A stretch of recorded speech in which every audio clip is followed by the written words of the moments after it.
Hi, this is Bella Ginsburski-Bloom, Senior Lecturer of Russian Language and Culture at the College of William and Mary. Today, I am talking to our new visiting assistant professor, Robert Mulcahy, about his research, his courses he's teaching, and an interesting new outreach program the college has begun with Maggie Walker High School in Richmond. How was your first semester at William and Mary? Was it easy to settle in? Yes and no. It took me a while to settle in. I think that's finally happening. I feel much more comfortable now than initially. I think that's probably normal. Sure. From a change. I like it here. I like the students. I like my colleagues. I like the city, the town, and almost like the weather. I know that your dissertation focused on Russian detective fiction and specifically on the writings of Boris Akunin. Can you just talk a little bit about your research in this area and maybe more specifically, how do you see integrating your research interests into your teaching? I wrote a dissertation on Boris Akunin, who currently is probably Russia's most popular writer of detective fiction. Although he is now sort of turning away from detective fiction and writing more historical works and has become a public and political figure, especially working on, and he has a blog that I think he's engaging with his readership much more often than before. I wanted to do something contemporary because that's where my interests lie, and I've always liked reading detective stories, and I had read all of his novels, so I thought I would might as well work with him. And I like what I've done. I'm now trying to turn the project into a book, but I have to find time for that as well, so it's sort of stalled at the moment. However, next semester I'm teaching a course on detective fiction in which we're going to look at the origins of the genre with Edgar Allan Poe and Arthur Conan Doyle, and also look at some European works and Eastern European works of detective fiction, as well as, of course, some Russian works and films as well. So it will be a mixture of East and West, perhaps not as strongly focused on Russia because there are problems finding works in translation. So we're going to read Akunin, another detective writer, and a Russian-Ukrainian detective writer. And otherwise we'll look at Poland, Scandinavia. Russia didn't have a strongly developed genre of the detective novel, but there were some around in the around 1900s, there were some in the 1920s. But again, those have not been translated, and they're very difficult to get, and we just have to talk about them. These exist. And then during the Soviet era, there were not many examples of the genre, and it only started to rebound in the 1990s. And this is where Kunin actually took advantage of this. And he's not the only writer of detective fiction. There are some women's writers who are very popular, and I wish we could read them, but they don't exist in translation. And I do not have time to translate them, so that's not going to happen. I'll just have to again talk about them. And there are wonderful crime TV procedurals also, but they're not subtitled. So these are the problems we run into, at least I've run into, with this course. And I hope the students like it. We'll see. I don't know. Yeah, I guess socialist realism and detective fiction don't go No, well they don't together. go well at all. Plus, there really wasn't ever crime in the Soviet Union, according to official propaganda, so therefore it was difficult to actually make crime. There were spy novels and spy films, but that's sort of a subgenre that we're not going to go into, although we could, but we're not. But it is a little bit different than crime, yeah.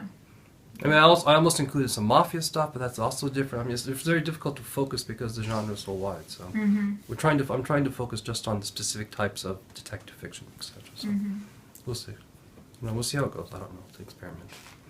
It's not an experiment. It sounds fantastic. It sounds really interesting, and I know a lot of students are very excited about the course. So you're also going to be directing our summer program in St. Petersburg next summer, and of course, as the director of the program, you're also going to teach a course on something in Russian culture, literature, cultural history.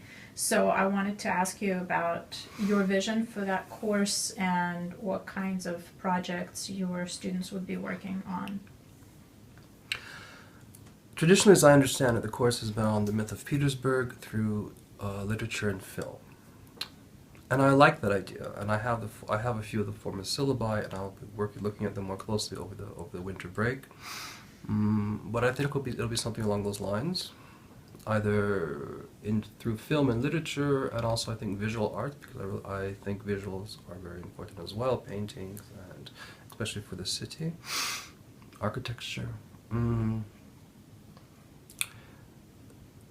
So maybe the focus for the writing, for their projects could be something along those lines, of looking at film, looking at literature, looking at some sort of architectural monuments, or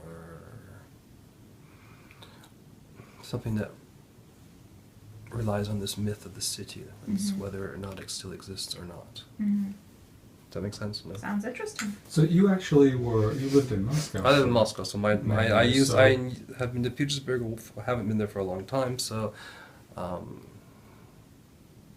going to have to reacquaint myself with everything. But that's also exciting. I also wanted to talk to you, rather ask you to tell us about this new initiative that our program is trying to set up with the Maggie Walker High School in Richmond. And this is something completely new. We've never done anything like that before. And I know that you are part of that initiative and kind of in charge of establishing this relationship. So I was wondering if you could share what's been done, what's in the plans, and what the vision is for this program. I think the vision is to sort of just reach out to other students who are studying Russian, especially at the high school level, to try to maintain they already have an interest in Russian, so we went to, I think they have 2 years at this high school, and we would like them to continue. We'd like them to continue at university level, and I think an outreach program like this is good in order that they can engage with students, not just me, but with students especially, and we can talk to them about Russia, we can do sort of activities with them. Our first activity was we went there a couple weeks ago and we showed a film and talked a bit about the film and talked a bit about Russian culture. Our next plan, I think, is to actually go on a field trip to the school for maybe half a day, and I would like to take 3 or 4 students with me, and we would go to classes. Well, they only have 2 classes, but we would go to the 2 classes and try to have one-on-one contact and do some sort of activity together that would get us talking more. Because the film was good, but there wasn't much time to interact, and hopefully something like this would be more interacting, get them more interested, have more questions answered. So that's what we've done so far. We've also invited them to the Olympiad, the Russian Olympiad here in March, and they've expressed interest in coming, which is good. So at least we'll see where this goes from there. I don't know yet exactly where, but the initial meetings have been good, I think. This is Bella Ginsburski-Bloom again. I'd like to thank Robert Mulcahy for talking to us today, and thank you for listening. I think all right. Yeah. It's just very cold today. I was going to say, doesn't that remind you of Ohio or Russia? Unfortunately, yes. I had a midlife crisis, and after my midlife crisis, I need heat. And I was told this is the South, and that it would be warm. And it usually is.